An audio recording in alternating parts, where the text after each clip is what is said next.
नमस्ते दोस्तों, RRB NTPC 2025 का अभी पेपर हुआ है यानी जून में। आज के क्लास में हम लोग 5 जून वाले पेपर का शिफ्ट 3 लेकर आए हैं। यहाँ पर सारे प्रश्नों का सॉल्यूशन यहाँ पर करने वाले हैं बेहतरीन अप्रोच के साथ। तो क्लास में शुरू से अंत तक जुड़े रहिएगा। बिना समय गंवाए हम लोग यहाँ पर देखते हैं पहला सवाल क्या दिया है, प्रॉफिट एंड लॉस का है। ऐसा जो सवाल था वो हर एक शिफ्ट में देखने को मिला। एक सवाल ऐसा देखने को मिला ही है, कहीं पर नींबू दे दिया, कहीं पर कुछ दे दिया, इसमें चॉकलेट दे दिया है। ठीक है, तो इस टाइप वाला एक सवाल आपको देखने को हर एक शिफ्ट में मिला। एक विक्रेता 1 रुपये में 4 चॉकलेट बेचा जिससे उसे 100% का लाभ हुआ। उसने 1 रुपये में कितने चॉकलेट खरीदी थी। किसी शिफ्ट में ये देखने को मिला कि 1 रुपये में इतने नींबू खरीदा था, पहले दे दिया कि खरीदा था, लेकिन यहाँ पर क्या दिया है, 1 रुपये में 4 चॉकलेट बेचा जिससे उसे 100% का प्रॉफिट हुआ। ये तो समझ गए। अब आपको 2 तरीके बताएंगे यहाँ पर, जो तरीका आपको बढ़िया लगे उस तरीके का यूज़ आप लोग कर लीजिएगा। इस टाइप के सवालों में क्या दिया गया है, 100% का प्रॉफिट हुआ। 100% की फ्रैक्शन वैल्यू का मतलब क्या हुआ, 1 है ना। तो इस 1 को हम लिख सकते हैं 1/1 लिख सकते हैं कि नहीं। ठीक है, मतलब 1 पर 1 का प्रॉफिट हुआ। तो सीपी यहाँ पर कितना हुआ, सीपी और एसपी बताइए कितना हो जाएगा। 1 रुपये सीपी हुआ कॉस्ट प्राइस, 1 पर 1 का प्रॉफिट यानी बेचा कितने में, 2 में बेचा। बड़े ध्यान से समझते जाइएगा। अब यहाँ पर बोला जा रहा है कि भाई क्या बोला, 1 रुपये में 4 चॉकलेट बेचा। यहाँ पर सेलिंग प्राइस कितना दे रखा है, 2 रुपया दे रखा है। ठीक है, 2 रुपये दे रखा है। तो आप ऐसा करिए ना कि जब 1 रुपये में 4 चॉकलेट बेच रहा है तो 2 रुपये में कितना चॉकलेट बेचेगा, 2 रुपये में कितना चॉकलेट बेचेगा बताइए, 8 चॉकलेट बेचेगा, है ना, बेचेगा 8 चॉकलेट। और उसको चूंकि यहाँ पर 100% का लाभ हुआ है तो 2 रुपये में जब 8 चॉकलेट बेचा मतलब 1 रुपये में वो 8 चॉकलेट खरीदा होगा, क्योंकि इसी 8 चॉकलेट का ही ये सेलिंग प्राइस है ना। तो जब ये सेलिंग प्राइस है तो कॉस्ट प्राइस कितना होना चाहिए, 1 रुपया होना चाहिए। मतलब इस 1 रुपये में वो 8 चॉकलेट को खरीदा होगा, 8 चॉकलेट। ठीक है, 8 चॉकलेट। तो पूछा गया है उसने 1 रुपये में कितनी चॉकलेट खरीदी, 8 चॉकलेट। ऑप्शन नंबर डी यहाँ पर करेक्ट आंसर हो जाएगा। ये तो हो गया एक तरीका। दूसरा तरीका अब सुनिएगा। यहाँ पर आपके पास सीपी और एसपी का रेशियो आ चुका है ना।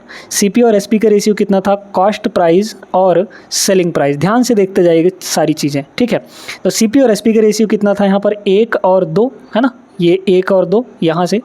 अब जो आर्टिकल का रेशियो होगा, आर्टिकल का रेशियो ऐसे केस में यहाँ पर उल्टा हो जाएगा।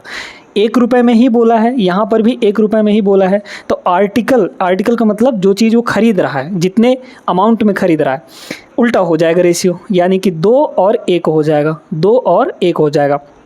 अब यहाँ पर ध्यान से सुनना है, देखते जाइएगा। सेलिंग प्राइस कितने हैं यहाँ पर, 4 चॉकलेट। ठीक है, 1 रुपये में 4 चॉकलेट। तो यहाँ पर सेलिंग की जगह पर कितना है, 1 की वैल्यू 4 है ना, 4 चॉकलेट। तो खरीदी में पूछा गया है तो खरीदी में कितना हो जाएगा, डबल हो जाएगा। 1 की वैल्यू 4 तो 2 यूनिट की वैल्यू कितनी हो जाएगी, 8 चॉकलेट हो जाएगी। तो यहाँ से वही आंसर आ गया। तो कई तरीके से आप लोग इस सवाल को लगा सकते हैं। जो आपको इसमें आसान लगे वो आप लोग, जो समझ में आए वो आप लोग लगा सकते हैं। अगले सवाल पर हम लोग चलते हैं, question number 2। Time and distance का सवाल है, बहुत बेहतरीन। इसको लगाने का सबसे स्मार्ट तरीका हम आपको बताएंगे। एक टैक्सी स्टैंड से 2 टैक्सी 29 मिनट के अंतराल पर 54 kmph की चाल से चलना शुरू करती हैं। ठीक है, दोनों की जो स्पीड है दोनों टैक्सियों की वो यहाँ पर 54 kmph है। दोनों टैक्सी एक ही दिशा में यात्रा करती हैं। टैक्सी स्टैंड की ओर विपरीत दिशा से आ रहा एक आदमी 12 मिनट के अंतराल पर दोनों टैक्सियों से मिलता है। आदमी की चाल कितनी होगी। बहुत बेहतरीन सवाल दोस्तों। मान लीजिए कि ये हमारा टैक्सी स्टैंड रहा। बहुत ध्यान से समझिएगा इस प्रश्न को, है ना, लॉजिकल प्रश्न है।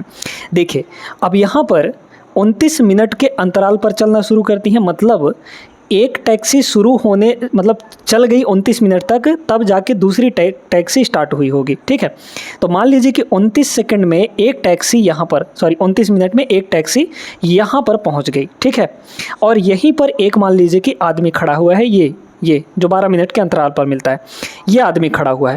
अब इसमें क्या है कि भाई इसकी भी स्पीड यहाँ पर 54 kmph है और ये जो चली है टैक्सी इसकी भी स्पीड यहाँ पर 54 kmph है। मतलब इन दोनों टैक्सी के बीच की जो दूरी है वो बराबर रहेगी। ठीक है, अगर ये आदमी दोस्तों खड़ा रहा होता तो जितना मिनट में ये पहली टैक्सी यहाँ पर पहुँची है दूसरी टैक्सी भी यहीं तक पहुँचती है ना, यानी कि दूसरी टैक्सी को यहाँ से इस आदमी तक पहुँचने में 29 मिनट लगता अगर ये आदमी यहीं पर खड़ा रहता तो।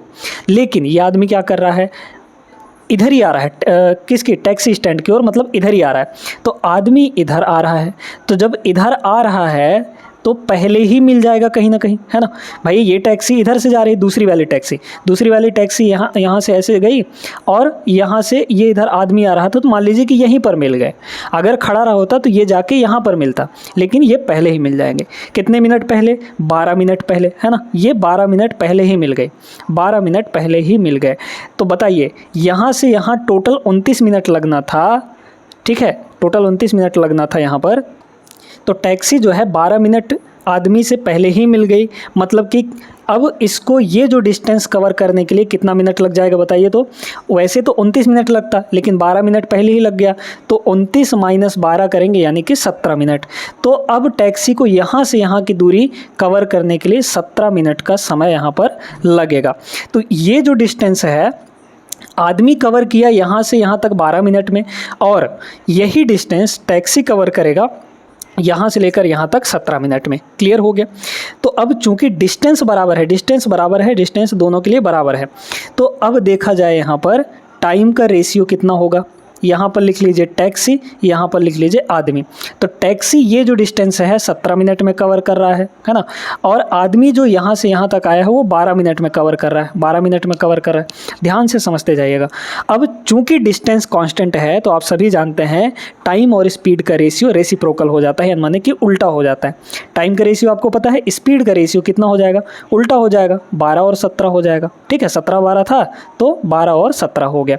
अब क्या बोला है आपको? आदमी की चाल ना, टैक्सी की चाल तो दी गई है 54, तो ये टैक्सी की स्पीड है, मतलब 12 की वैल्यू यहाँ पर कितनी है? 54 के बराबर। तो 17 की वैल्यू पूछी गई है, निकाल लीजिए। बहुत आसान है, कैसे आएगा देखते जाइए। देखिए 54 जो है ये 12 की वैल्यू है, ठीक है। 17 की वैल्यू हमको निकालना है, बस निकाल लीजिए।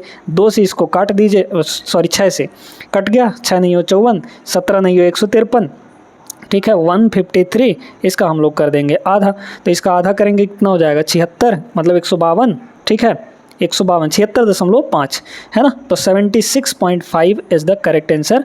मतलब यहाँ पर आदमी की जो स्पीड होगी वो 76.5 kmph की होगी। Option number C is the correct answer. बहुत बेहतरीन सवाल था, आई होप आप लोग समझ गए होंगे। चलते हैं अगले सवाल पे, आ जाइए। तीसरा सवाल देखिए, ये तो बहुत सिंपल सा प्रश्न है। एक वस्तु 1300 रुपये में खरीदी गई, इसकी कीमत 35% बढ़ाई गई, है ना, अंकित की गई बढ़ाकर। इसके बाद इसे अंकित मूल्य पर ही 20% की छूट पर बेच दिया गया। आप इसको रेशियो से भी लगा सकते हैं, सक्सेसिव वाले फॉर्मूले से भी लगा सकते हैं। सक्सेसिव क्यों लगेगा यहाँ पर? क्योंकि जितना भी कॉस्ट प्राइस था उस पर पहले बढ़ाया गया 35%, फिर मार्क किया गया, ठीक है। 35% बढ़ा के मार्क कर दिया गया, फिर मार्क्ड प्राइस पर ही, यानी जितना बढ़ाया गया है उस पर ही 20% की छूट दे देंगे। यानी कि पहले प्राइस को 35% इंक्रीज़ किया गया, ध्यान देते जाइएगा। फिर यहाँ पर डिस्काउंट दे दिया गया, यानी कि प्राइस को कम कर दिया गया। कितना परसेंट? 20% कम। तो पहले बढ़ा फिर घटा, यानी सक्सेसिव हो रहा है। तो सक्सेसिव वाला फॉर्मूला लगा लीजिए, a + b + ab/100। तो कितना हो जाएगा? a का वैल्यू ये है, b का वैल्यू ये है, तो क्या करेंगे? a का मतलब 35 प्लस का 35, b का मतलब यहाँ पर माइनस का 20, और इन दोनों को मल्टीप्लाई करेंगे, ab/100 होगा। तो प्लस माइनस माइनस हो जाएगा, और 35 दूना 70 यानी 700, डिवाइड बाई कितना? 100, ab/100 यही ना होता है। बस आ गया, ये कट गया आपका। तो 35 और -20 और -7 यानी कि माइनस का 27 हो जाएगा, ठीक है। तो यहाँ पर सीधे सीधे आपका कितना आ गया? 35 - 27 जो कि 8% के बराबर होगा। तो 8% यहाँ पर हो जाएगा प्रतिशत लाभ। Option number B is the correct answer. Clear है ना। आगे चलते हैं अगले प्रश्न पर। चौथा सवाल ये रहा दोस्तों, रॉबिन और वरुण मिलकर एक हॉल को 6 दिन में पेंट कर सकते हैं। रॉबिन अकेले इसे 42 दिनों में पेंट कर सकता है, वरुण अकेले इसे कितने दिनों में पेंट करेगा? तो यहाँ पर 2 लोग हैं, वरुण प्लस यहाँ पर रॉबिन, ये दोनों मिलकर कितना दिन लगाते हैं? 6 दिन। कह रहा है रॉबिन जो है अकेले यहाँ पर 42 दिन में पेंट कर सकता है। इन दोनों का एलसीएम कितना हो गया? 6 और 42 का 42 हो जाएगा। 42/6 करेंगे तो 7 आएगा। इफ़िशियंसी 42/42 करेंगे तो 1 आ जाएगा। मतलब रॉबिन एक दिन में अकेले 1 काम करेगा, दोनों मिलकर यहाँ पर 7 काम करेंगे, है ना। दोनों मिलकर 7 काम करेंगे, जहाँ पर रॉबिन जो है 1 काम करेगा। तो बताइए, जब दोनों मिलकर 7 कर रहे हैं और रॉबिन अकेले 1 कर रहा है, मतलब वरुण कितना कर रहा होगा, वरुण यहाँ पर 6 कर रहा होगा। ठीक है भाई, दोनों का टोटल 7 है, उसमें से रॉबिन का हटा दीजिए तो वरुण का निकल जाएगा 7 - 1 यानी कि 6। तो एक दिन में ये 6 यूनिट यानी एफिशिएंसी वरुण की 6 आ गई। कह रहा है वरुण अकेले इसे कितने दिनों में पेंट करेगा। पेंट कितना करना है, 42 यूनिट काम को। ठीक है, एक दिन में कितना कर रहा है, 6 यूनिट, तो कितने दिन लग जाएंगे यहाँ पर, 7 दिन का समय लग जाएगा। 7 days is the correct answer, option number B. बहुत सिंपल सा प्रश्न था ये। आगे चलते हैं अगले प्रश्न पे। इस सवाल को देखिए, फॉर्मूला अगर आप लोग जानते हैं तो बहुत सिंपल सा प्रश्न है ये। एक शंकु के आकार के पात्र के आधार की त्रिज्या 31 सेंटीमीटर है और हाइट आपको दी गई है यहाँ पर 45। पात्र में पानी तब तक डाला जाता है जब तक कि पानी पात्र के 2/3 भाग तक ना भर जाए। ठीक है, पात्र में पानी का आयतन कितना होगा, बहुत सिंपल सा, बहुत आसान सा यहाँ पर ये जो सवाल है ये दिया गया है। तो शंकु के आकार का है, मतलब इस तरीके से है हमारा, इसमें 2/3 हिस्से तक पानी भरा गया है। तो पहले तो इसका वॉल्यूम बताइए। ठीक है, ये आपका रेडियस हो गया यहाँ पर, है ना, ये जो है हाइट हो जाएगा यहाँ पर, इस तरीके से अगर यहाँ पर खींचेंगे तो ये h हो जाएगा। तो इसका हमें फॉर्मूला बताइए आप। फॉर्मूला क्या होता है, 1/3 पाई आर स्क्वायर एच। ठीक है, पाई आर स्क्वायर इंटू एच, ये होता है हमारा वॉल्यूम का फॉर्मूला। इस शंकु के वॉल्यूम का फॉर्मूला यही होता है। अब इसमें देखिएगा बहुत ध्यान से, त्रिज्या यानी रेडियस 31 दिया गया है ना। अब यहाँ पर क्या बोला है, पानी सिर्फ 2/3 हिस्से तक भरा गया है और पानी का ही आयतन पूछा गया है, तो हम इसके सिर्फ 2/3 का वॉल्यूम लेंगे। ये तो हो गया पूरा वॉल्यूम, हम इसके 2/3 का वॉल्यूम ले लेंगे यानी कि 2/3। बस यही हमारा आंसर हो जाएगा। ठीक है, तो निकाल लीजिए, सारी चीज़ें इसमें वैल्यू रख लीजिए। तो ये कितना हो जाएगा, 2 1 कम 2 और 3 3 यहाँ पर नीचे 9 इंटू पाई तो रहेगा ही, सारे ऑप्शन में है। आर मतलब 31 का स्क्वायर यहाँ पर, तो 31 इंटू यहाँ पर 31। ठीक है, इंटू हाइट कितना है यहाँ पर 45 है, तो ये हो गया आपका 45। 9 से ये आपका कट जाएगा यहाँ पर 5 बार में। अब ध्यान से समझिएगा, यहाँ पर आपको पूरा कैलकुलेशन नहीं करना है, थोड़ा सा यहाँ पर अंदाज़ा ये लगाइए कि यहाँ पर 2 है और यहाँ पर 5 है, तो 2 और 5 का मल्टीप्लाई करेंगे तो 10 बनेगा, यानी कि लास्ट में यूनिट डिजिट कितना होगा, 0 आएगा। ठीक है, और 0 सिर्फ एक ही ऑप्शन में है आपके, यहाँ 1 है, यहाँ 6 है, यहाँ 4 है, यहाँ 0 है, मतलब ये डी ऑप्शन आपका करेक्ट आंसर हो जाएगा। ठीक है, समझ में आ गया, बाकी तो आप लोग मल्टीप्लाई करके निकाल सकते हैं। आइए अगले सवाल पर हम लोग चलते हैं। आसान सा सवाल है परसेंटेज का। एक रसोइया प्रति माह 8,400 रुपये अर्जित करता है।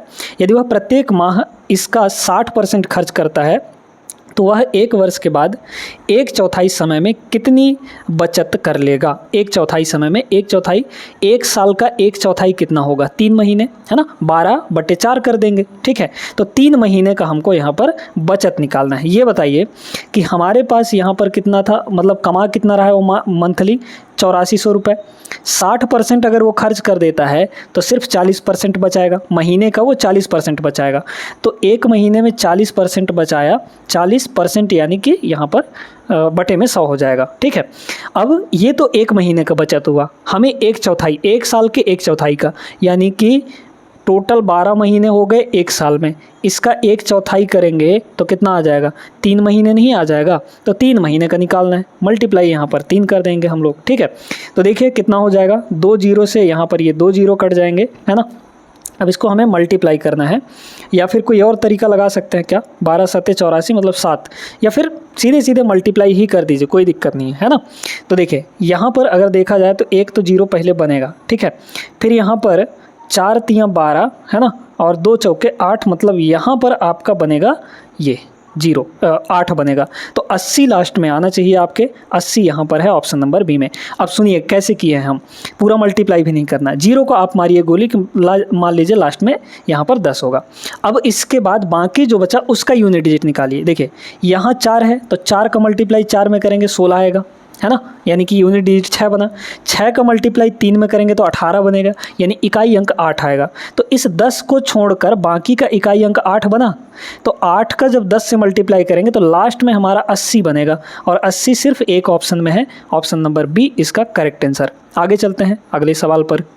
सातवां सवाल ये रहा आपके सामने, व्यक्तियों के एक समूह में पुरुष, महिलाएं और बच्चे शामिल हैं। उनमें से 20% पुरुष, 50% महिलाएं और बाकी बच्चे हैं।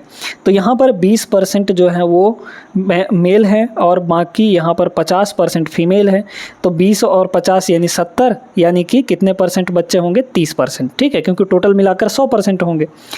उनका औसत वजन क्या कह रहा है? 45, 50 और 50 है। तो इनका तो पहले रेशियो ले लीजिए। जैसे ही रेशियो लेंगे 0, 0, 0 हर जगह से ख़त्म हो जाएगा, है ना। तो यहाँ पर पहले देखिए कि भाई पुरुषों का औसत वजन कितना है? 45 का, तो ये हो गया 45। महिलाओं का कितना है? 50, तो ये हो गया 50 और इनका भी 50 है। ठीक है, कह रहा है समूह के सभी का औसत वजन निकालना है। तो देखिए 2 का औसतन 45 है, मतलब 2 गुणे 45 यानी कि 90 हो गया। फिर यहाँ पर 50 पंचे 5 पचम 25, 250 हो गया। ठीक है, फिर यहाँ पर 5 तियां 15 यानी कि 150 हो गया। क्लियर हो गया? सभी को अच्छे समझ में आ गया ना। अब देखिए टोटल इनका कितना होगा? ये तो हो जाएगा 400, 490। तो यहाँ पर हो गया तीनों मतलब सबका 490 और हमारे पास थे कितने? चूँकि हमको एवरेज निकालना है तो एवरेज इक्वल टू होता है सम अपॉन नंबर। नंबर कितना था? 5, 2, 7, 7, 3, 10। तो यहाँ पर नीचे 10 हो जाएगा, 0, 0 कटेगा, 49 is the right answer, option number C. ठीक है, क्लियर है सभी को? आई होप समझ में आ गया होगा। चलते हैं हम लोग अगले सवाल पर, यानी क्वेश्चन नंबर 8 पर। मेंसुरेशन का सवाल है, बहुत बढ़िया। 10 सेंटीमीटर त्रिज्या के एक ठोस धात्विक गोले को पिघलाकर उससे 125 एक समान गोले बनाए गए। मूल गोले यानी कि जो ओरिजिनल गोला था बड़ा वाला, उसके पृष्ठीय क्षेत्रफल और इस प्रकार बने 6 छोटे गोले के कुल पृष्ठीय क्षेत्रफल का अनुपात कितना होगा? 6 ठो गोलों का अनुपात यहाँ पर पूछा गया है, बड़े वाले गोले के पृष्ठीय क्षेत्रफल के बराबर। ठीक है, बहुत ध्यान से समझिएगा इसको, ठीक है ना। आपको यहाँ पर एक कॉन्सेप्ट ध्यान रखना है कि जब भी किसी बड़े आकार के किसी भी चीज़ को पिघलाकर छोटे छोटे आकार बनाए जाते हैं तो यहाँ पर बड़े वाले का आकार और बड़े वाले का वॉल्यूम और जो छोटे छोटे बनाए गए हैं उन सब का टोटल वॉल्यूम कभी भी नहीं चेंज होता। यानी बड़े का वॉल्यूम सभी छोटे छोटे जितने भी बने हैं उनके टोटल वॉल्यूम के बराबर होगा। तो हमें यहाँ पर सीधे सीधे वॉल्यूम बराबर करना है। वॉल्यूम बराबर करिए तो देखिए आप सभी जानते हैं कि जो गोला होता है उसका वॉल्यूम कितना होता है? 4/3 पाई आर क्यूब, है ना। तो 4/3 पाई आर क्यूब, तो रेडियस का क्यूब क्या कर देंगे हम लोग यहाँ पर, है ना। तो रेडियस कितना है यहाँ पर? 10, तो 10 का यहाँ पर क्यूब। ये किसके बराबर होगा? 125 एक समान छोटे छोटे गोले, है ना। तो एक गोले का यहाँ पर आयतन कितना होगा? छोटा सा गोला 4/3 और रेडियस मान लीजिए r, है ना। तो r क्यूब, ये एक गोले का हुआ। यहाँ पर 125 गोले हैं, ठीक है। तो ये हो गया 125। अब सीधे सीधे यहाँ पर दिख रहा है कि भाई 4/3 पाई से 4/3 पाई कट गया, 125 आपका नीचे आएगा। तो ये है 10 और ये 5 का क्यूब होता है, ठीक है। तो सीधे सीधे यहाँ पर हो गया 10 का क्यूब और यहाँ पर 5 का क्यूब। क्लियर है? इज इक्वल टू यहाँ पर रेडियस आ गया। तो रेडियस आप साफ तौर पर देख सकते हैं कि क्यूब तीनों जगह है तो कट जाएगा, मतलब कटेगा नहीं, सबका क्यूब रूट ले लेंगे। तो यहाँ पर 10/5 आ जाएगा रेडियस हमारा। तो रेडियस की वैल्यू 10/5 यानी कि 2। तो रेडियस हमारा यानी जो छोटे छोटे गोले थे उनका रेडियस कितना आ गया? यहाँ पर 2 सेंटीमीटर आ गया। अब हमें पूछा है मूल गोले के पृष्ठीय क्षेत्रफल और इस प्रकार बने 6 छोटे गोले के कुल पृष्ठीय क्षेत्रफल का। अब बताइए पृष्ठीय क्षेत्रफल यानी सरफेस एरिया का फॉर्मूला क्या होता है?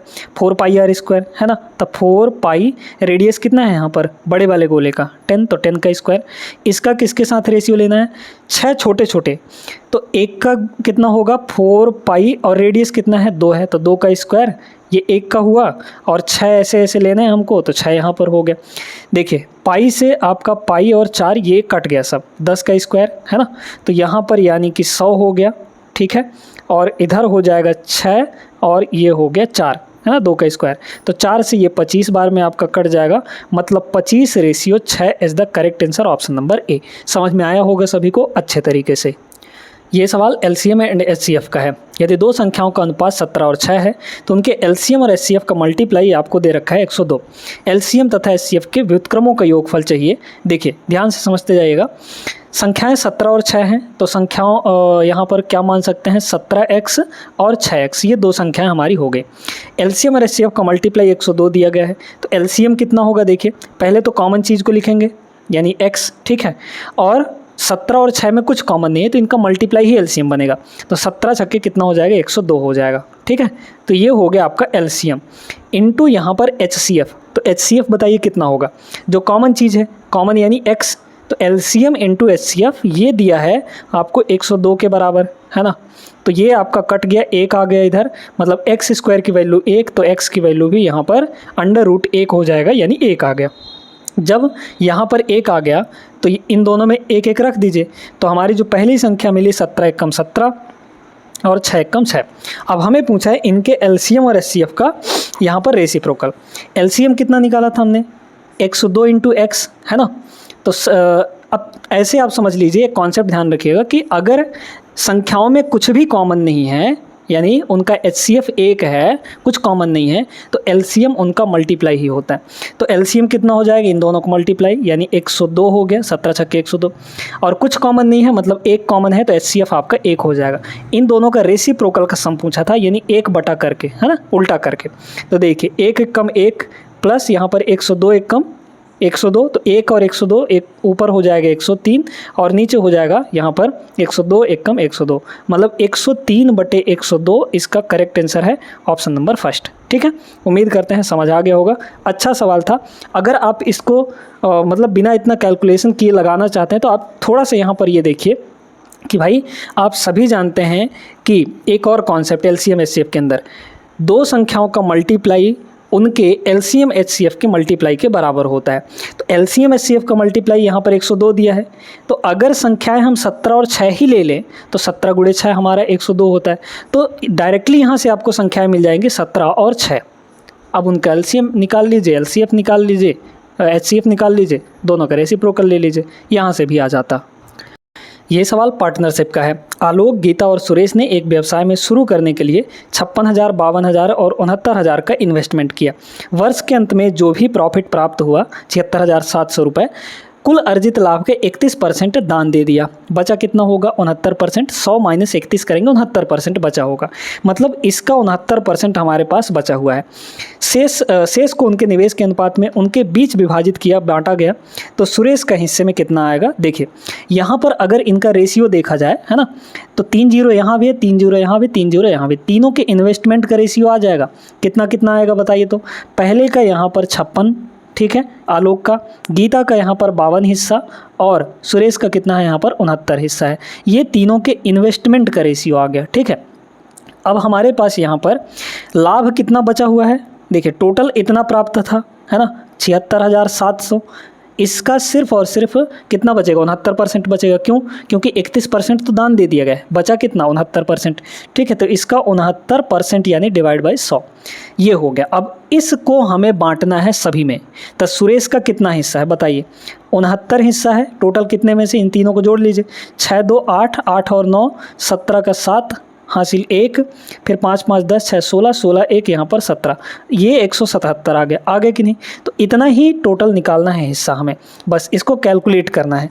तो इसको देखिए कि 9 एकम 9 है ना, और अगर इसको देखा जाए तो 9 से क्या ये कटेगा, 9 से ये आपका नहीं कट पाएगा। ठीक है, या फिर 3 से कटेगा क्या, 7 7 14, 14 1 15, 3 से तो ये कट जाएगा। ठीक है, तो इसको 3 से पहले काट लेते हैं, या फिर एक काम करिए आप, इसको करने के लिए एक काम करिए, चलिए 3 से काट ही देते हैं। 3 से अगर इसको हम लोग काट दें तो 3 5 15 और बचा 2, 3 9 27, 59 आ गया। इसको 3 से काटेंगे तो 23 बचेगा, है ना, बचा कि नहीं।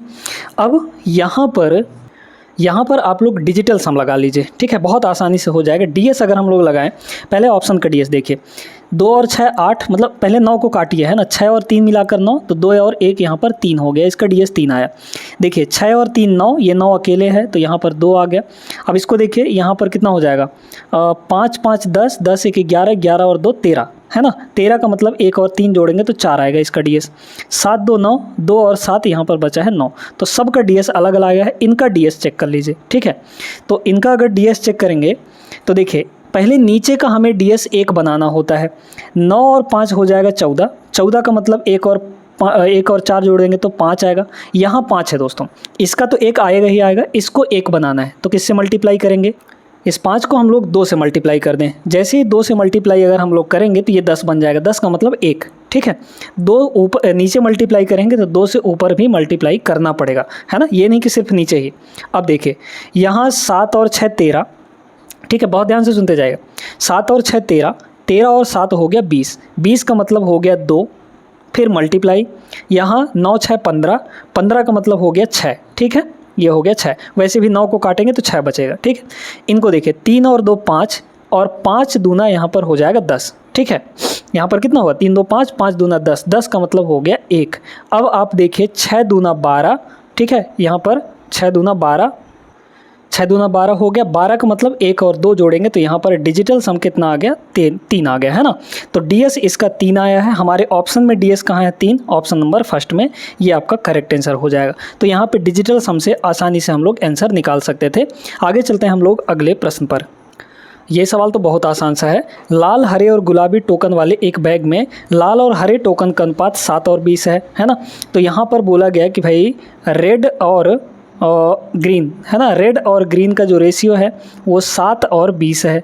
फिर बोला गया कि जबकि गुलाबी यानी कि पिंक, है ना, पिंक और रेड, तो पिंक और रेड का जो रेशियो है वो कितना दिया गया है, 15 और यहाँ पर 12, ठीक है, 15 और 12, ठीक है। इसको थोड़ा और अगर काट दें हम लोग 3 से तो कितना हो जाएगा, 3 5 15 और यहाँ पर 4 3 12, ठीक है। हरे और गुलाबी टोकन का अनुपात यहाँ पर बताना है। देखिए बड़े ध्यान से, हरे और गुलाबी का, यहाँ पर अगर रेड देखा जाए तो कितना है, 4 यूनिट है ना। यहाँ पर आपका रेड कितना है, 7 है। दोनों को आप बराबर करिए क्योंकि अलग अलग नहीं हो सकते।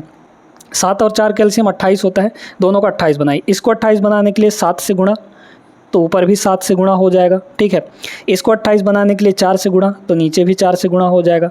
तो आपको पूछा क्या था, हरे का यानी ग्रीन का, तो ग्रीन 20 चौके यहाँ पर 80 हो गया, है ना।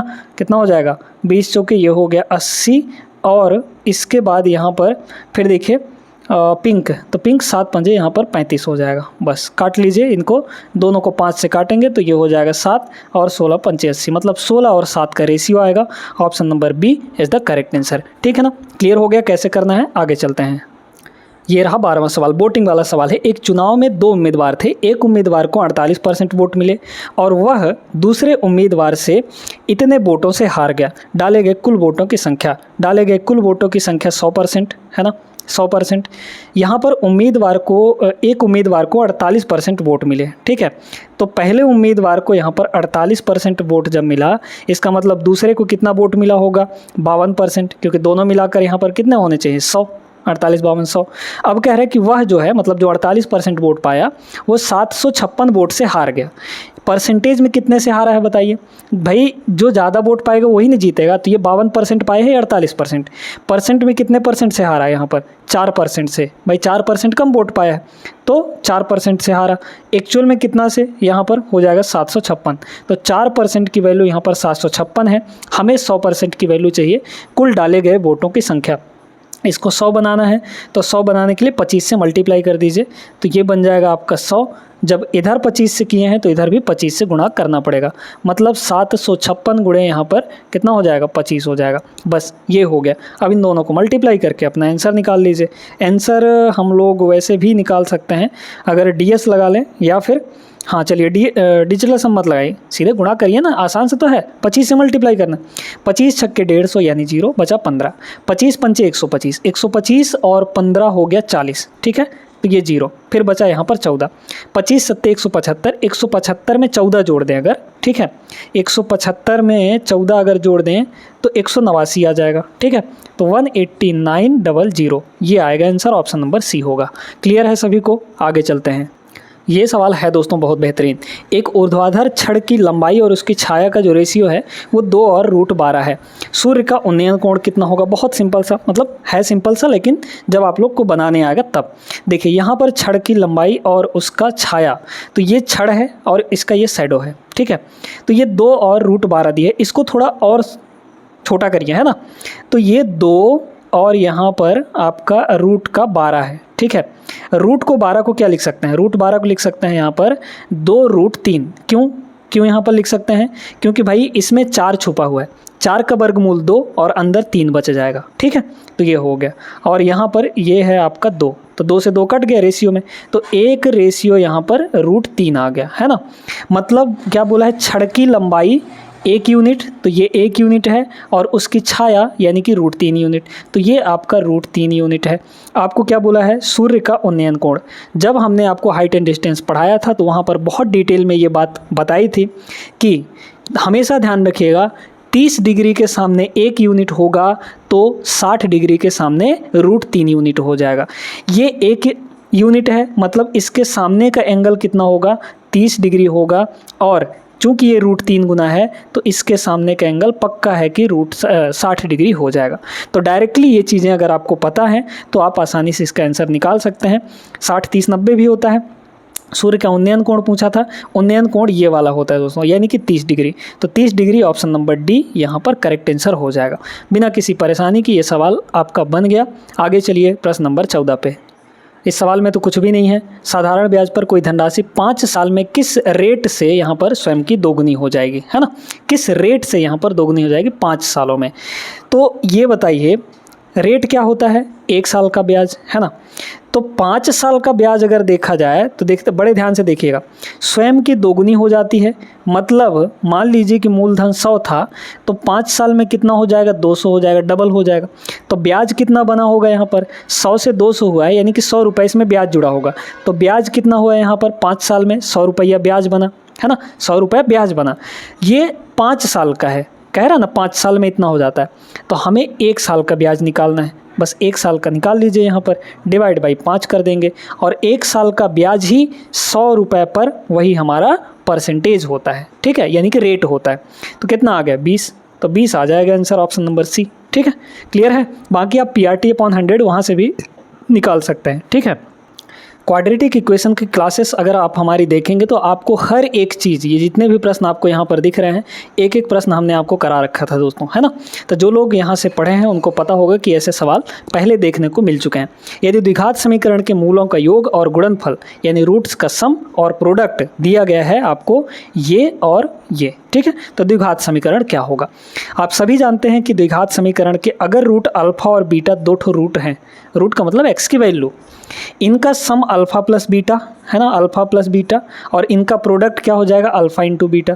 अगर ये दोनों की वैल्यू दी गई है तो आप डायरेक्टली एक इक्वेशन निकाल सकते हैं। इक्वेशन का फॉर्मूला होता है, यानी क्वाड्रेटिक इक्वेशन, x² माइनस यहाँ पर alpha plus beta into x, ठीक है, और प्लस यहाँ पर अल्फा इंटू बीटा। ये होता है दोस्तों हमारा फॉर्मूला किसका, यहाँ पर क्वाड्रेटिक इक्वेशन का। अगर आपको सम और प्रोडक्ट दिया है तो डायरेक्ट इसमें रख के निकाल सकते हैं। देखिए x² है ना, x² minus alpha plus beta कितना दिया है, ये वाला है ना, बोला गया ना मूलों का योग यानी अल्फा प्लस बीटा कितना है, 4 minus 3√2 into x plus alpha into beta कितना है, माइनस का 28 है।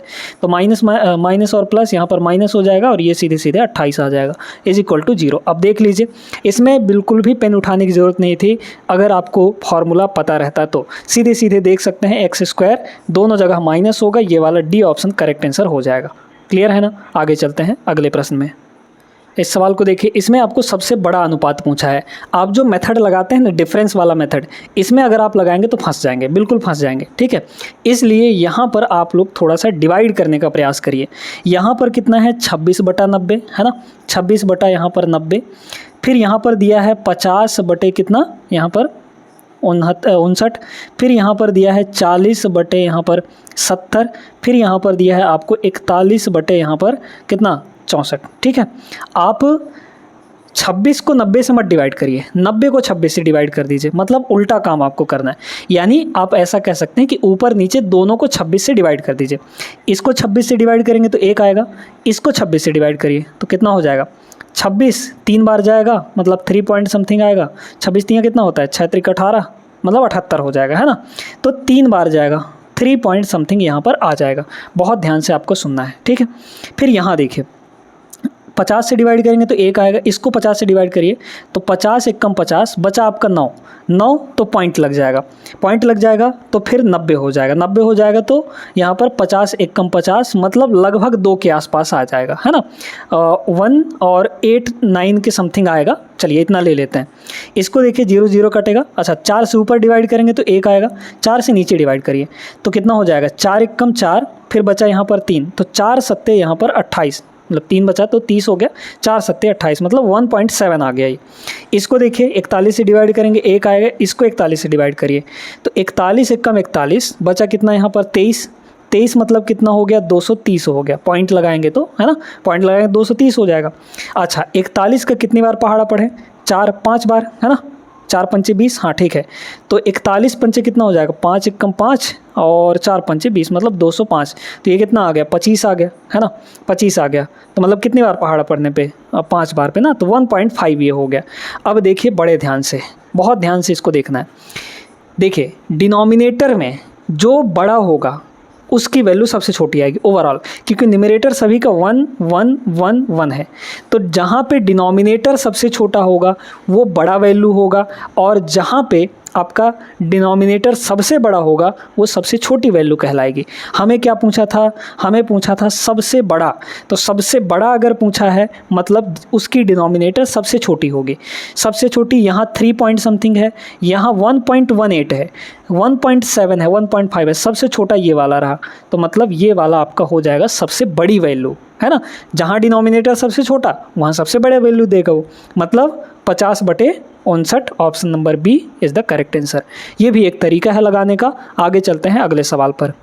इस सवाल को देखिए दोस्तों, किसी वृत्त में एक जीवा की लंबाई 12 सेंटीमीटर है तथा वृत्त के केंद्र से जीवा तक की लंबवत, है ना, लंबवत बोला गया है, दूरी 5 सेंटीमीटर है। वृत्त की त्रिज्या कितनी होगी, है ना। तो देखिए सबसे पहले तो यहाँ पर हम लोग एक सर्किल बना लेते हैं। कहाँ गया भैया, ये देखिए, ये रहा हमारे पास एक सर्किल। अब इसमें कह रहा है कि भाई एक जीवा खींचा गया 12 सेंटीमीटर का, तो यहाँ से एक जीवा खींच देते हैं 12 सेंटीमीटर का। ये रहा आपका सेंटर, इस सेंटर से जो इस पर लंब डाला गया है उस लंब की लंबाई जो है वो 5 सेंटीमीटर दिया गया है ना। हाँ ठीक है, तो ये 5 हो गया, और यहाँ से यहाँ तक ये टोटल 12 है। अगर तो जब ये पूरा टोटल 12 है तो हमेशा ध्यान रखिएगा केंद्र से जीवा पर डाला गया लंब जीवा को 2 बराबर भागों में बांट देता है, यानी इस कॉर्ड को 2 बराबर भागों में बांट देगा। तो टोटल 12 था, यानी 6 इधर हो जाएगा, 6 आपका इधर हो जाएगा। हमें क्या चाहिए था, त्रिज्या चाहिए, रेडियस चाहिए। तो यहाँ से यहाँ अगर इसको जोड़ दें तो यही तो रेडियस होता है, बस निकाल लीजिए। अच्छा लंबवत है तो यहाँ पर 90 डिग्री भी बनेगा, इसमें पाइथागोरस लगाना था। आर की वैल्यू कितनी हो जाएगी, यहाँ पर रेडियस की वैल्यू सीधे सीधे आप देख सकते हैं अंडर रूट 1 सेकंड, हाँ ठीक है 6 का स्क्वायर प्लस 5 का स्क्वायर, तो 6 का स्क्वायर प्लस यहाँ पर 5 का स्क्वायर हो जाएगा। ये 30 और ये 36 है ना, सॉरी 25 और ये 36, तो 25 और 36 और प्लस यहाँ पर 25 हो जाएगा। मतलब इन दोनों की वैल्यू कितनी आ गई, जोड़कर 61 आ गया। ठीक है, तो रूट 61। अब रूट 61 को ऐसे नहीं देखना है, ये किससे बड़ा और किससे छोटा है, किसके स्क्वायर से, मतलब इसके आसपास की स्क्वायर वैल्यू आप देखिए। तो 64 आप जानते हैं, है ना, तो 64 का स्क्वायर रूट यानी कि 8। ठीक है, 64 का स्क्वायर रूट 8, और 7 के स्क्वायर से बड़ा है, मतलब 49 से बड़ा है। तो 7 और 8 के बीच में इसकी वैल्यू आएगी 7 पॉइंट समथिंग आएगा, और 7 पॉइंट समथिंग में सिर्फ एक ही ऑप्शन आपको दिख रहा है, ऑप्शन नंबर बी, ये आपका करेक्ट आंसर होगा। बाकी ये सॉल्व नहीं करने लग जाना है, वैसे सॉल्व करने के लिए तरीका भी है इसका, शॉर्टकट तरीका, वो भी कभी और बता देंगे हम आपको। फिलहाल पिछले वीडियो में हमने आपको बता भी रखा है। आगे चलते हैं क्वेश्चन नंबर 18 पर। यह है आपका पाइप एंड सिस्टम का। दो पाइप ए और बी 7800 लीटर की एक टंकी को क्रमशः 12 घंटे और 10 घंटे में भर सकते हैं। तो ए जो है 12 घंटे लगाता है और बी जो है यहाँ पर वो सीधे सीधे 10 घंटे लगाता है। 12 और 10 कैल्शियम आ जाएगा यहाँ पर, 12 पंचे 60, 10 छक्के 60 यानी कि 60, 60/12 5 आएगा, 60/10 यानी कि 6 आएगा। एफिशिएंसी दोनों की मिल गई। यदि उन्हें एक साथ खोल दिया जाए तो 8800 लीटर की एक टंकी को एक खाली टंकी को भरने में कितना समय लगेगा। देखिए यहाँ पर टोटल कैपेसिटी कितनी है, अभी जिसको भर रहे थे वो, है ना, 60। इस 60 की वैल्यू यहाँ पर दे रखी है, एक्चुअली में यही है, यानी कि 7800। ठीक है 7800। तो एक की वैल्यू कितनी हो जाएगी, एक की वैल्यू, या फिर आप देखिए ऐसे समझिए कि भाई 7800 की वैल्यू 60 यूनिट है ना, 60 यूनिट है, हमें यहाँ पर इतना लीटर पानी भरना है, मतलब इसकी वैल्यू निकालिए। तो एक की वैल्यू कितनी हो जाएगी, 60 बटे ये 7800 है ना, 7800 हमें निकालना है 8800 का, तो 8800 से मल्टीप्लाई कर लीजिए। मतलब हमें यहाँ पर सिर्फ इतना ही पानी भरना है, 2 जीरो से 2 जीरो कट जाएगा है ना, 13 छके 78, मतलब 13 से और कटेगा थोड़ा सा, 13 छके 78 सॉरी हाँ 6 से कटेगा है ना, और ये हो जाएगा आपका 10, ठीक है 6 से कट गया, तो 880 बटे 13 आ गया, इतना हमें भरना है। क्या कह रहा है, दोनों को एक साथ खोला जाता है, एक साथ खोला जाता है। तो एक साथ अगर खोला जाएगा तो सीधे सीधे देखिए कि भाई हमें भरना कितना है, 10 गुणे 88, 10 गुणे 88 बटे 13 है ना, इतना भरना है। और 1 मिनट में सॉरी 1 घंटे में दोनों मिलकर कितना भर रहे हैं, 5 और 6 यानी कि 11 यूनिट। तो डिवाइड बाई यहाँ पर 11 हो जाएगा, यही आपका टाइम होगा।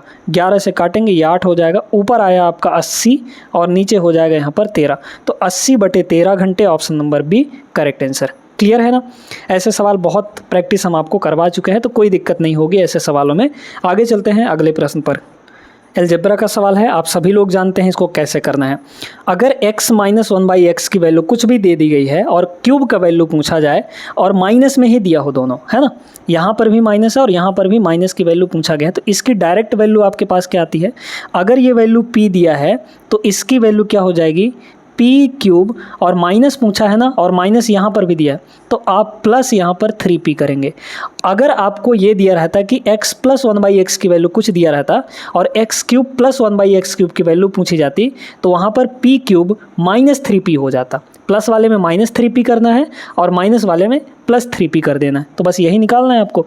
p की वैल्यू 10 है, तो यहाँ कितना हो जाएगा, 10 का क्यूब 1000, ठीक है, प्लस यहाँ पर 3 इंटू पी यानी कि 3 इंटू 10 मतलब 30 हो गया, तो 1030 इसका करेक्ट आंसर है। बहुत सिंपल, बहुत आसान सा प्रश्न, लॉजिक जानते हैं, कॉन्सेप्ट जानते हैं तो लगा लेते। आगे चलते हैं अगले प्रश्न में। ये सवाल दोस्तों बहुत लंबा चौड़ा दिया गया है, ध्यान से समझना है। एक नाव को धारा के विपरीत दिशा में 10.2 किलोमीटर जाने में 51 मिनट का समय लग जाता है।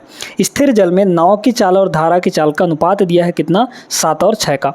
नाव की चाल जो शांत जल में x मानते हैं हम लोग, और धारा की चाल यहाँ पर y, इनका रेशियो दिया है 7 और 6 का। ठीक है, बड़े ध्यान से समझते जाइएगा।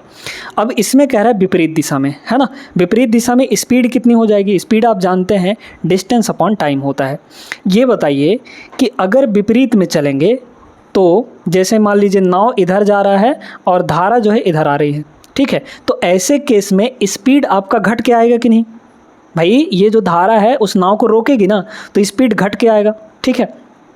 तो विपरीत दिशा में स्पीड कितनी है निकाल लीजिए, यहाँ पर कितना हो जाएगा, डिस्टेंस कितना है, यहाँ पर 102/10 कर सकते हैं इसको, है ना, इसको लिख सकते हैं। तो ये हो गया डिस्टेंस अपॉन टाइम, तो टाइम कितना है 51 मिनट, तो ये हो गया 51 मिनट को घंटे में बदलना पड़ेगा, तो घंटे में बदलने के लिए डिवाइड बाई 60 करेंगे, डिवाइड बाई 60 आपका ऊपर चला जाएगा मल्टीप्लाई होने, ठीक है। तो 51 से ये 2 बार में कट गया और ये 0 से 0 कट गया, 6 दूना 12 आ गया, तो ये आ गया आपका 12 kmph। ये आया है विपरीत दिशा में चाल। अब आप जानते हैं कि जो विपरीत दिशा में चाल होती है वो स्थिर जल में नाव की चाल माइनस धारा की चाल, है ना, तो नाव की चाल 7 यूनिट है, धारा की चाल यहाँ पर 6 यूनिट है, दोनों का डिफरेंस लेंगे तो 1 यूनिट आएगा। ये धारा के विपरीत दिशा में चाल हुआ, धारा के विपरीत दिशा में चाल एक्चुअल में कितना आया है 12, तो 1 की वैल्यू 12, 6 की वैल्यू कितना, 12 6 के 72, मतलब धारा की चाल, है ना, इंडिविजुअली धारा की चाल 72 हो गई, और 12 सत्ते यहाँ पर हो गया 84, ठीक है, 84, 1 की वैल्यू 12 तो 7 की वैल्यू 84, मतलब नाव की चाल यहाँ पर 84 है, धारा की चाल यहाँ पर 72 है। पूछा क्या गया है, नाव को धारा की विपरीत दिशा में 17.7 किलोमीटर और धारा की दिशा में इतना किलोमीटर जाने में कुल कितना टाइम लगेगा। टाइम इज इक्वल टू क्या होता है बताइए, तो डिस्टेंस अपॉन स्पीड। कितना जाना है यहाँ पर 17.7 यानी 177 बटे इसको 10 करिए, ठीक है, ये डिस्टेंस हुआ अपॉन स्पीड, ठीक है, स्पीड देखना है। तो चूंकि धारा के विपरीत दिशा में जा रहा है, तो धारा के विपरीत दिशा में स्पीड कितनी आई थी, 12 आई थी ना, यही ना था धारा के विपरीत दिशा में स्पीड, तो यहाँ पर 12 हो जाएगा, ठीक है, प्लस अब कौन सा टाइम, यहाँ पर इतना किलोमीटर धारा की दिशा में, तो 66 मतलब 663/10 हो गया, है ना, पॉइंट हटाएंगे नीचे 10 आएगा। ये डिस्टेंस हुआ इनटू स्पीड। अब यहाँ पर धारा की दिशा में जब जा रहा होता है तो दोनों की स्पीड जुड़ जाती है, नाव की और धारा की। तो जोड़ के लिख लीजिए, नाव की ये स्पीड है, धारा की ये स्पीड है, दोनों को जोड़ लेंगे हम लोग यहाँ पर। तो 4 2 6 8 7 15 मतलब 156 आ गया। तो यहाँ 156 होगा। इसको हमें कैलकुलेट करके आंसर निकालना है दोस्तों, ठीक है। पहले तो हम लोग यहाँ पर थोड़ा सा काटते हैं। देखिए 3 से कटेगा 4 बार में, 3 से ये कट जाएगा, 3 × 5 = 15, है ना, फिर बचा 3 9 यहाँ पर 27 हो जाएगा। तो 59 मतलब अगर अप्रॉक्सीमेट वैल्यू यहाँ पर देखा जाए तो देखिए 59/10 करेंगे तो कितना आएगा, 5.9 आएगा, है ना। और यहाँ पर 4 है, या फिर 59 को 40 से आप डिवाइड करिए डायरेक्टली, ठीक है। 59 को अगर 40 से डिवाइड किया जाए तो 40 × 1 = 40, फिर बचा यहाँ पर पॉइंट, मतलब कि 59 - 40 19 आ गया। 19 पे पॉइंट लगाएंगे 190 बनेगा, ठीक है, 190। अब यहाँ पर है आपका कितना, 40, तो 40 का टेबल पढ़िए, 4 चौके 16 मतलब 160, मतलब 1.4 आएगा ये, ठीक है। 1.4 और कुछ आएगा प्लस ये वाला। अब इसको देखिए, ये वैल्यू कितनी आ गई, है ना, ये वैल्यू कितनी आएगी। तो यहाँ पर अगर देखा जाए तो समथिंग यहाँ पर पहले तो एक काम करते हैं, 3 से काट लेते हैं। 3 से इसको काटेंगे, 3 × 5 = 15, 3 दूना 6, इसको 3 से काटिए, 3 दूना 6, 3 दूना 6, 3 × 1 = 3, ठीक है। तो यहाँ पर तो हो जाएगा दोस्तों 520, है ना, 520 हो गया। और क्या कटेगा, नहीं कटेगा, ठीक है। तो नीचे हो गया 520, तो ऊपर है 221, नीचे 520 है, तो पहले तो आएगा 0.221 था, 221 मतलब पॉइंट लगाते ही आपका कितना हो जाएगा, इतना हो जाएगा। और नीचे है 520, तो कितनी बार जाएगा, लगभग 5 बार यहाँ पर चला जाएगा, है ना, 4 बार जाएगा, 4 बार यहाँ पर चला जाएगा। तो ये कितना हुआ, 1.8 के करीब आएगा, मतलब उससे थोड़ा सा ज़्यादा ही आएगा। तो 1.8 के करीब कहाँ पर है, ऑप्शन नंबर फर्स्ट में, ये आपका करेक्ट आंसर होगा, ठीक है। समझ में आ गया होगा कैसे कैलकुलेशन करना है। आगे चलिए क्वेश्चन नंबर 21। इसमें क्या दिया है, कह रहा है यदि किसी विस्तर का विक्रय मूल्य प्रारंभिक मूल्य का 2 गुना है तो लाभ प्रारंभिक मूल्य से 10 गुना हो जाता है। प्रारंभिक लाभ प्रतिशत कितना होगा, बढ़िया सवाल, ठीक है। जैसे देखिए यहाँ पर मान लीजिए कि शुरू में हमारा x था, कॉस्ट प्राइस कितना था, x था, है ना। कह रहा है प्रारंभिक मूल्य का 2 गुना, सेलिंग प्राइस यहाँ पर कितना मान लीजिए 100 रुपये, ठीक है। ये कॉस्ट प्राइस है, ये सेलिंग प्राइस है, सेलिंग प्राइस 100 रुपये मान लीजिए। तो यहाँ पर कह रहा है कि विक्रय मूल्य प्रारंभिक मूल्य का 2 गुना कर दिया जाए। पहले सेलिंग प्राइस हमारा 100 था, अब कितना सेलिंग प्राइस कर दिया जाए, 200 कर दिया जाए, ठीक है। जैसे ही 200 करेंगे तो मान लीजिए कि यहाँ पहले प्रॉफिट पी रहा होगा, तो जैसे ही हमने 2 गुना किया तो जो प्रारंभिक मूल्य से लाभ 10 गुना प्राप्त होने लगा। यानी कि अब की बार जो प्रॉफिट यहाँ पर जो प्रॉफिट प्राप्त होगा, पहले प्रॉफिट पी का 10 गुना, यानी कि यहाँ पर 10p प्राप्त होगा दोस्तों, है ना, 10 गुना हो जाएगा। अब इसको हमें सॉल्व करना है, सीधे सीधे देखिएगा। यहाँ पर अगर हम आपसे पूछें हमें क्या चाहिए, हमें परसेंटेज चाहिए, है ना। तो परसेंटेज निकालने के लिए, प्रॉफिट परसेंट निकालने के लिए सेलिंग प्राइस तो पता है, कॉस्ट प्राइस नहीं पता, मतलब x की वैल्यू निकालनी। आप सभी जानते हैं कि यहाँ पर profit is equal to CP - SP होता है ना, या फिर CP is equal to SP - profit हो जाएगा। तो CP कितना है, x है ना। इसके लिए इस केस में भी CP x है, इस केस में भी CP x है, तो दोनों का CP बराबर करिए। इधर का CP कितना होगा, SP यानी कि 100 माइनस प्रॉफिट, ये हो गया इधर का CP।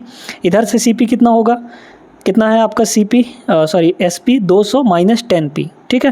तो ये हो गया इतना। सॉल्व करिए, कितना आ जाएगा, इधर आएगा तो 9p is equal to 200 minus 100 यानी कि 100 आ जाएगा। यानी कि प्रॉफिट की वैल्यू यहाँ से कितनी आ गई, 100/9। प्रॉफिट आ गया 100/9।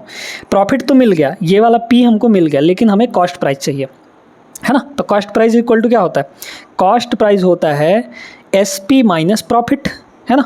SP कितना दिया है यहाँ पर 100 माइनस प्रॉफिट कितना हो जाएगा, P की वैल्यू कितनी है 100/9, 100/9। तो 900 माइनस 100 यानी कि 800 यहाँ पर 9 हो गया। तो ये हो गया आपका CP यानी कॉस्ट प्राइस। अब आपको पता है कि परसेंटेज निकालने के लिए प्रॉफिट डिवाइड बाई CP करते हैं। तो CP कितना है यहाँ पर 800/9, है ना। 9 से 9 कट गया, 2 0 से 2 0, 1/8 आ जाएगा। और 1/8 मतलब होता है 12.5%, है ना। याद रखिएगा 12.5%। Option number C is the correct answer. अच्छा सवाल था ये। आगे चलिए प्रश्न नंबर 22 क्या दिया है, 5 व्यक्तियों की आयु आपको दी गई है, इनका औसत निकालना है। औसत क्या होता है, सम डिवाइड बाय टोटल, मतलब नंबर है ना। तो सम कितना हो जाएगा, देखिए यहाँ पर 35 और 45 मिलकर हो गया 80, 80 और यहाँ पर 20 मिलकर हो गया 100, 100 और 40 140, 140 और 30 170, टोटल हो गया यहाँ पर 170। डाटा बहुत आसान था, डिवाइड बाई कितने व्यक्ति हैं 5, तो यहाँ पर 5 हो जाएगा बस। 17 दूना 34 यानी कि यहाँ पर 34 आ जाएगा बस। क्लियर हो गया, option number D is the right answer. ठीक है, आगे चलिए। ये सवाल देखिए, अब इसमें बंटन का माध्य निकालना है यानी कि मीन। मीन आप सभी को पता होगा फार्मूला, जो मीन का फार्मूला होता है यानी कि x बार, इसको मीन कहते हैं ना। ये होता है sigma F x divide by यहाँ पर सिग्मा एफ का मतलब यहाँ पर बारंबारता फ्रीक्वेंसी जो विद्यार्थियों की संख्या है, और यहाँ पर ये जो दिया गया है ये आपका एक्स है। ठीक है, देखिए तो इसमें आप यूनिट डिजिट भी लगा सकते हैं, क्योंकि यहाँ पर देखा जाए जनरली तो हर एक का लगभग यूनिट डिजिट अलग अलग है। ठीक है, सिर्फ एक ही जगह है, तो यूनिट डिजिट लगाइए। देखिए सिग्मा एफ एक्स का मतलब होता है जितने भी एफ इंटू एक्स आएंगे उनका सम। तो ये f है, ये x है, तो दोनों का पहले मल्टीप्लाई करिए। आप यूनिट डिजिट लीजिए, है ना। यूनिट डिजिट कितना हो जाएगा, 9 गुणे 3 यानी कि 9 3 27, मतलब यहाँ इकाई अंक 7 आया। यहाँ 6 दूना 12, 12 का मतलब 2 आया। ठीक है, यहाँ 9 गुणे 0 यानी कि 0 आया। यहाँ 9 7 63 यानी कि 3 आया इकाई अंक। 5 गुणे 0 यानी कि 0 आएगा। ठीक है ना, क्लियर हो गया। अच्छा, तो सम कितना हो गया। अच्छा, अब यहाँ पर सिग्मा एफ दिया है ना, तो एफ का भी यूनिट डिजिट निकालिए। तो ये है आपके एफ सारे, तो 3 और 2 5, 5 और 9 14, 14 का मतलब इकाई अंक 4, 4 और 7 11, 11 का मतलब इकाई अंक 1, 1 और 0 जोड़ेंगे तो 1 ही आएगा। मतलब हमारे पास यहाँ पर सिग्मा एफ का इकाई अंक 1 आया, सभी को जोड़ के यहाँ पर 1 आया इकाई अंक। और एफ एक्स का कितना आएगा, क्योंकि एफ एक्स ये रहे हमारे। ठीक है, इन सबको जोड़िए, 7 2 9, 9 3 यहाँ पर 12, 12 का मतलब कितना हो गया, इकाई अंक 2 हो गया। ठीक है, इकाई अंक 2। अब ये बताइए इस एक में किसका मल्टीप्लाई करेंगे तो 2 मिलेगा। आप ऑप्शन से चेक करिए, है ना, कहीं और नहीं भटकना है, ऑप्शन से चेक करिए। इकाई अंक को लेकर यहाँ पर 4 है, क्या हम 4 का यहाँ मल्टीप्लाई कर दें तो 2 मिलेगा, नहीं मिलेगा, पहला ऑप्शन नहीं होगा। यहाँ भी 4 है तो ये भी नहीं होगा। 7 को देखिए, 7 रखेंगे अगर तो 1 7 7, ऊपर 2 है, 7 नहीं मिले, मतलब 2 नहीं मिलेगा 7 रखने से। तो यहाँ पर क्या रखा जाए, 2 रखा जाए, मतलब ये वाला। सब तो कट गए, 2 रखेंगे तो 1 गुणे 2 यानी कि 2 आ जाएगा। ऑप्शन नंबर डी इसका करेक्ट आंसर है। इकाई अंक से इसको लगा सकते हैं, अदरवाइज आपको क्या करना पड़ेगा, 63 गुणे 19, 62 गुणे 36, 59 गुणे 60, फिर ये फलाना ढिमकाना सब कुछ करना पड़ेगा आपको, है ना। तो ऐसा करने से बचना है तो इकाई अंक का सहारा लीजिए। ये सवाल देखिएगा, अक्षत ने अर्धवार्षिक रूप से, अच्छा यहाँ पर आपको हाफ ईयरली दे दिया, अर्धवार्षिक रूप से संयोजित होने वाले 8% वार्षिक चक्रवृद्धि ब्याज दर पर 90,625 रुपये की धनराशि 1 साल के लिए निवेश की, उसे मिश्रधन कितना प्राप्त होगा, अमाउंट कितना मिलेगा। ठीक है, देखिए अर्धवार्षिक हो रहा है, अर्धवार्षिक मतलब 6 महीने में, तो 6 महीने में 1 साल में कितना बनेगा, 2 बार, है ना। तो टाइम यहाँ पर 2 बार हो गया, टाइम यहाँ पर कितना हो गया, 2 टाइम्स हो गया। अब ये बताइए कि हमको ईयरली 8% दिया है, हमें 6 महीने का निकालना है, 6 महीने का। तो 6 महीने का कितना हो जाएगा, 6 महीने का हो जाएगा आधा, क्योंकि 8% ये ईयरली है, तो 6 महीने कितना होगा, आधा होगा। यानी कि रेट यहाँ पर कितना हो गया, 8% हो गया, सॉरी 8 का आधा 4% हो गया। 4% 2 बार, सीधे सीधे इसमें निकाल लीजिए। देखिए रेट का मतलब यहाँ पर 4% यानी कि 25 बटा, सॉरी यहाँ पर कितना हो जाएगा, 1/25 है ना। 4% की फ्रैक्शन वैल्यू 1/25 होती है, मतलब 1 साल में जो पैसा है वो 25 से कितना हो जाएगा, 25 + 1, है ना, यानी कि 26 हो जाएगा। ठीक है, 1 साल में, 1 साल में 25 से 26 हो जाएगा। तो हमें 2 बार में बोला है, सॉरी 1 साल में नहीं, मतलब 1 छमाही में। ठीक है, तो हमें यहाँ पर 2 छमाही लेना है, मतलब 1 साल का लेना है। तो 2 छमाही में करेंगे तो कितना हो जाएगा, बस यहाँ स्क्वायर कर दीजिए। ठीक है, तो 25 का स्क्वायर 625 और 26 का स्क्वायर 676। ठीक है, ये हो जाएगा। तो मतलब 625 की जो राशि है वो 1 साल के अंदर इतनी हो जाएगी। आपको क्या बोला था, इसकी ये जो राशि है ये दिया गया है, तो 90,625। ठीक है, एक काम कर सकते हैं हम, क्या 676 बोला है ना, 676 मतलब 26 का, 26 गुणे 26, 26 गुणे 26 है, मतलब यहाँ पर 4 भी होगा। ठीक है, तो 4 का मल्टीपल देख लीजिए आप, 4 का मल्टीपल अगर हम लोग देखें, क्योंकि हमें इसकी वैल्यू चाहिए, तो 4 का मल्टीपल अगर देखा जाए तो 4 का मल्टीपल चेक करने के लिए लास्ट के 2 अंक, यहाँ 84 है, 4 से कट जाएगा, 37 नहीं कटेगा, ये आंसर नहीं होगा, 20 है यहाँ पर, ये भी कट जाएगा, है ना। तो ये आंसर और ये आंसर हो सकता है। ये लास्ट में 0 2 है, ये 4 से नहीं कटता, मतलब ये आंसर नहीं होगा। ए और सी हमारे इस दोनों में से कोई एक आंसर होगा। तो क्या करते हैं हम लोग, DS लगाते हैं दोस्तों, है ना। देखिए ये जो 90,625 है, ये किसकी वैल्यू है, 625 की, है ना, 625 की। हमें किसकी चाहिए, 676 की, तो ये हो गया। अब इसमें DS लगा लीजिए, डिजिटल सम। पहले ऑप्शन में देखिए, ये 9 कट गया, 8 8 16 16 4 20 20 का मतलब 2। इसको देखिए 9 8 2 10 10 का मतलब 1। दोनों की इकाई अंक अलग लगाया है, तो यहाँ भी इकाई अंक लगाइए। देखिए अगर हम लोग यहाँ देखें तो 6 2 8 8 5 13 13 का मतलब हो गया 4, ठीक है। अच्छा 4 अगर आता है तो नीचे इकाई अंक 1 होना चाहिए, इकाई अंक कह रहे हैं, डिजिटल सम, ठीक है, डिजिटल सम लगाना है आपको। या फिर एक सेकंड यहाँ पे आप लोग इकाई अंक भी लगा सकते हैं दोस्तों, इकाई अंक भी लगा सकते हैं, है ना। इसको हटाइए, चलिए इसको हटाते हैं, इकाई अंक लगाइए। कैसे, देखिए अगर हम 625 से इसको काटेंगे तो कहीं ना कहीं इकाई अंक में 5 आपको मिलेगा, पक्का मिलेगा, ठीक है, क्योंकि 5 गुणे 5 तभी 25 आएगा। क्लियर है, ठीक है। अब देखिए यहाँ पर इकाई अंक 5 मिल गया, और 5 का मल्टीप्लाई अगर 6 में होगा तो 5 6 कितना बनेगा, 30 30, यानी इकाई अंक यहाँ पर 0। तो 0 कहाँ है, सिर्फ ऑप्शन नंबर सी में है, ये आपका करेक्ट आंसर हो जाएगा, ठीक है। बाकी DS से भी लगा सकते हैं, डिजिटल सम से भी इसको लगा सकते हैं। उम्मीद करते हैं समझ में आ गया होगा। और आज की क्लास यहीं तक दोस्तों। बाकी के जो 6 सवाल थे वो हमने इसलिए नहीं उठाए क्योंकि वो सवाल बहुत ही ज़्यादा आसान थे, आपको बड़े आराम से बन जाते, है ना। तो जिनमें थोड़ा दिक्कत होता उन सवालों को हमने यहाँ पर लिया था इस शिफ्ट के अंदर। उम्मीद करते हैं कि ये सेशन आपको पसंद आया होगा। वीडियो अच्छी लगी हो तो लाइक कर दीजिए और चैनल को सब्सक्राइब कर लेना है। मिलते हैं नेक्स्ट क्लास में ऐसे बेहतरीन सवालों के साथ, तब तक के लिए जय हिंद।